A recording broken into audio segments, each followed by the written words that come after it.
દાહોદના દેવગઢ બારિયામાં આવેલા પીપલોદમાં સગીર વિદ્યાર્થીનીને પરેશાન કરનાર યુવક વિરુદ્ધ પોલીસ ફરિયાદ નોંધાઈ છે। શાળામાં અભ્યાસ કરતી 12 વર્ષીય સગીરાને વિધર્મી યુવક પરેશાન કરતો હતો। વારંવાર મોબાઈલની ચિઠ્ઠી આપી બળજબરીપૂર્વક સંપર્ક કરવાનું દબાણ કરતો। સગીરાએ સમગ્ર ઘટના વિશે પરિવારજનોને જાણ કરતા મામલો પ્રકાશમાં આવ્યો।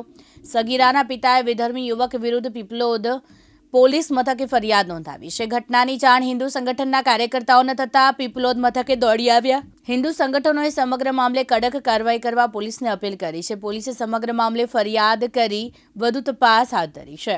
આજ રોજ પીપલોદ શાળામાં અમને માહિતી મળેલી કે નાની બાલિકાઓને વિધર્મીઓ દ્વારા નંબરો લખીને લવ જેહાદનો કિસ્સો બને એ માટેના કાવતરા રચાતા હોય છે।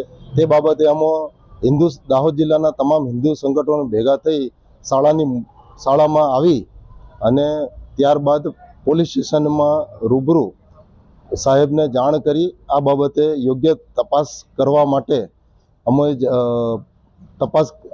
માટે અમે જાણ કરેલ અને આવનાર સમયમાં આવા લવ જિહાદના બનાવ ના બને તે માટે અમારી સમગ્ર જિલ્લા વતી લાગણી અને માંગણી છે કે આવા વિધર્મી તત્વો સામે કડકમાં કડક કાયદાકીય પગલાં લેવામાં આવે તેવી અમારી નમ્ર રજૂઆત છે।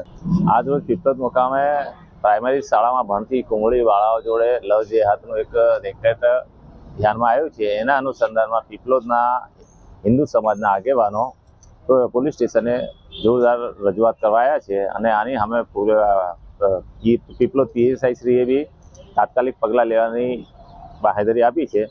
આ ઉઠતું અત્યારે દામી દેવામાં આવે તો વધારે સારું છે। બાકી આ એક નાસુર છે કે જે હિન્દુ સમાજને નષ્ટ કરવા માટે વિધર્મીઓ પ્રયત્ન કરી રહ્યા છે। ફૈઝાન મફત, દિવ્યાંગ ન્યૂઝ, દેવગઢ બારિયા, દાહોદ।